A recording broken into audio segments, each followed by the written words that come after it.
By now, you may have realized something important. Christians have not all read the end times in the same way, but today we come to a view that for many feels like the default, because it's the one they grew up with. Today, we're talking about dispensational premillennialism. And before we go any further, let me say this clearly. This episode is not about attacking anyone's faith. It's about understanding where this view came from, how it reads in Scripture, and why it resonates so strongly today. Here's the big idea. Dispensational premillennialism reads Scripture through a strong literal lens. It distinguishes sharply between Israel and the church, and it organizes biblical prophecy into this detailed future timeline.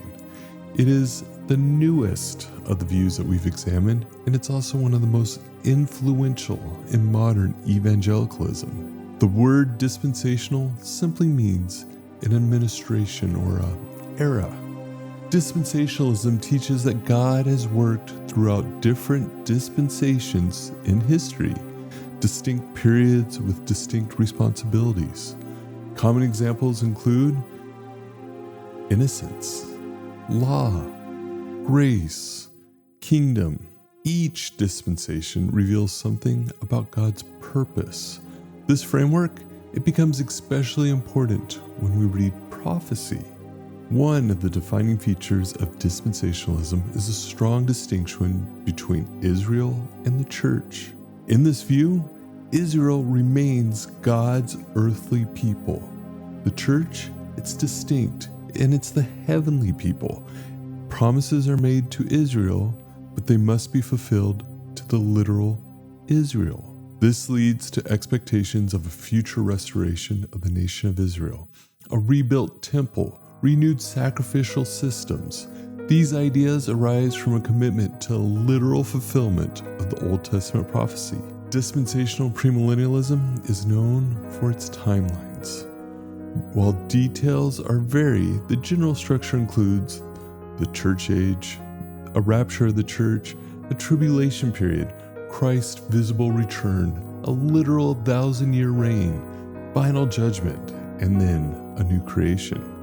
This framework seeks to harmonize Daniel, the Gospels, Paul's letters, and Revelations into this single forward-moving sequence. One of the most distinctive elements of this view is the rapture. Dispensationalism often teaches a sudden catching away of believers, occurring before or during the tribulation, separate from Christ's final visible return. This idea draws heavily from 1 Thessalonians 4 and 1 Corinthians 15. While not all dispensationalists agree on timing, the concept of rapture, it's central to the system. And this is where context matters. Dispensational premillennialism emerged in the early 19th century, and it often is associated with John Darby, the Plymouth Brethren, the Schofield Reference Bible. This view spread rapidly through study Bibles, Bible conferences, revival movements, and later even Christian media. It shapes how millions of believers have learned to read Scripture. Dispensationalism, it resonates for several reasons. It offers this clear structure, definite answers, and a sense of order in chaotic times. It takes Scripture seriously. It values precision.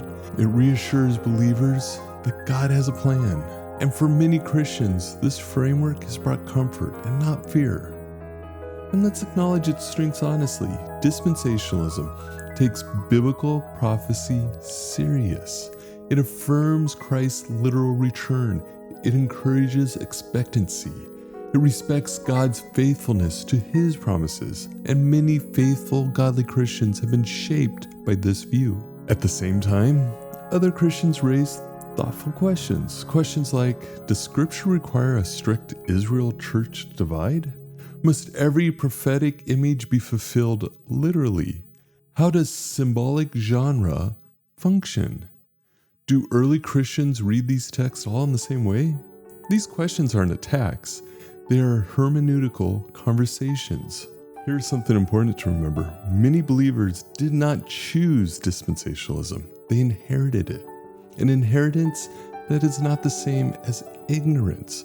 Understanding alternatives does not mean abandoning your faith. If you hold this view, this series invites reflection, not rejection. If you don't hold to this view, this episode, it invites clarity, not dismissal. Our unity is not found in identical charts, but in the same returning King. Next week, we're going to step back and do something important. We'll look at what each view gets right and what concerns that have been raised about all. We're not declaring winners, but to become better readers of Scripture. If this episode has helped you understand the view you grew up with, or one that you've never understood, consider subscribing. And in the comments, I'd love to ask, what part of dispensational teaching has shaped you the most growing up? Grace and peace to you. I'll see you next time.